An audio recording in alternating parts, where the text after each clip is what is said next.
Hello friends, রাঢ় বাংলার রান্নাঘর চ্যানেলে আপনাদের স্বাগত জানাই।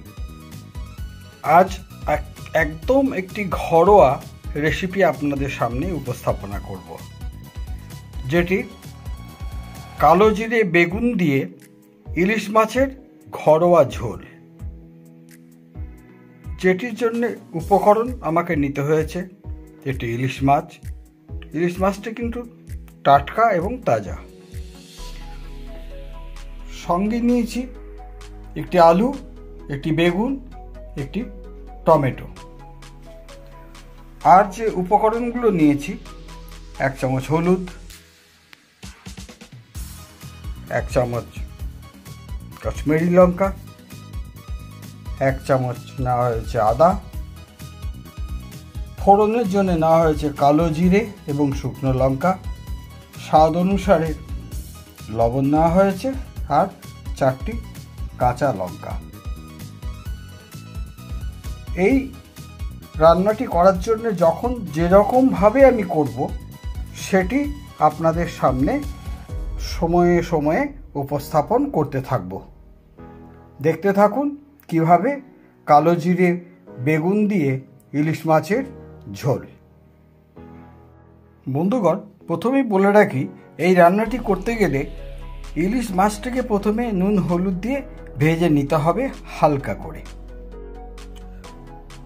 আলু এবং বেগুন ঠিক যেভাবে কেটে নিয়েছি এইভাবেই কেটে নেবেন, লম্বালম্বি করে কাটতে হবে এবং পরবর্তী সময়ে এগুলোকেও হালকা করে ভেজে নিতে হবে।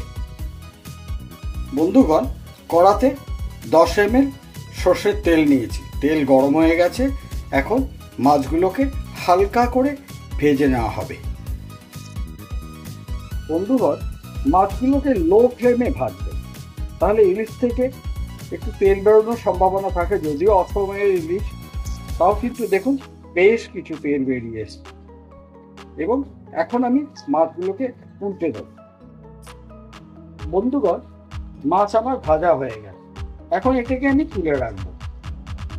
ইলিশের গন্ধ এত ভালো বেরিয়েছে যে এই অসময়ের ইলিশে এত সুন্দর গন্ধ বেরোবে এবং এত তেল বেরোবে, এটা স্বপ্নেও ভাবা যায় না। একইভাবে আমি আলুগুলোকে ভেজে নিচ্ছি। নতুন আলু একটু ভালো করে ভেজে না নিলে পরবর্তী ক্ষেত্রে শক্ত হয়ে যাবে, তার জন্য আলুকে একটু ভালো করে ভেজে নিতে হবে। আলু খুব ভালো করে ভেজে নেওয়া হয়েছে, এখন এটিকে আমি তুলে রাখবো। বন্ধুগণ, একইভাবে আমি বেগুনগুলোকেও ভেজে নিচ্ছি, তবে এইটি কিন্তু হালকা করে ভাজবো। একটা জিনিস লক্ষ্য করেছেন, আমি মাত্র 10 ml সর্ষের তেল নিয়েছিলাম, ইলিশ থেকে কত তেল বেরিয়েছে। এতেই বোঝা যায় ইলিশের কোয়ালিটি কত ভালো। বন্ধুগণ, বেগুনও ভাজা হয়ে গেছে, এটিকে এখন আমি তুলে রাখবো। একই তেলে আমি রান্নাটা করব, তাই ফোড়নে নিয়েছি সামান্য কালো জিরে এবং 4টি শুকনো লঙ্কা। বন্ধুগণ, একটা জিনিস খেয়াল রাখবেন, বেশি কালো জিরে দেবেন না, তাহলে ঝোল কিন্তু তেতো হয়ে যাওয়ার সম্ভাবনা থাকে।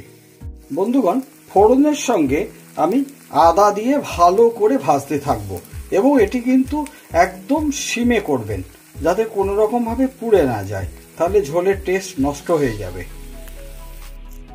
আদা ভাজা হয়ে গেছে, এবার আমি দিলাম 4টে কাঁচা লঙ্কা থেতো করে দিয়েছি, আর সঙ্গে টমেটো যেটা কেটে রেখেছিলাম সেটা দিয়েছি। এটাকে এখন আমি 5 থেকে 7 মিনিট ভালো করে ভেজে নেব। বন্ধুগণ, এবার আমি স্বাদ অনুসার লবণ দিলাম। লবণ এই কারণে দিয়েছি যে টমেটোর লবণের সংস্পর্শে তাড়াতাড়ি গলে যাবে এবং ঝোলটারও রং সুন্দর হবে। বন্ধুগণ, দেখুন টমেটো কিন্তু গলে গেছে। এইবার আমি 1 চামচ হলুদ এবং 1 চামচ কাশ্মীরি লঙ্কা দিলাম। এবার আমি এটা ভালো করে কষতে থাকবো।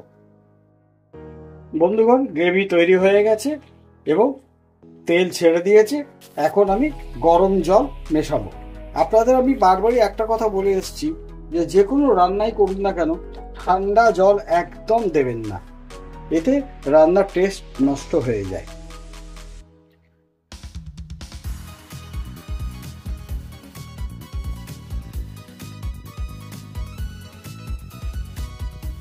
গরম জল দিয়ে পুরো গ্রেভি তৈরি হয়ে গেছে। এখন এটা ফুটে উঠলে আমার ভাজা মাছ, বেগুন, আলু সব মিশিয়ে দেবো এর সঙ্গে। বন্ধুগণ, গ্রেভি তৈরি হয়ে গেছে। এখন আমি ভাজা মাছ, বেগুন এবং আলু এর সঙ্গে মিশিয়ে নিলাম এবং মোটামুটি 10 মিনিট কুক করব। বন্ধুগণ, প্রতিদিনের মতো একই কথা আপনাদের আবার বলছি, আমার এই রান্না যদি আপনাদের ভালো লাগে তাহলে আমার চ্যানেলকে সাবস্ক্রাইব, লাইক এবং শেয়ার করতে ভুলবেন না। আপনাদের উৎসাহ আমার পাথেয়। সকলে ভালো থাকবেন এবং কেমন হয়েছে বাড়িতে করবেন সেটা কমেন্ট করে অবশ্যই জানাবেন।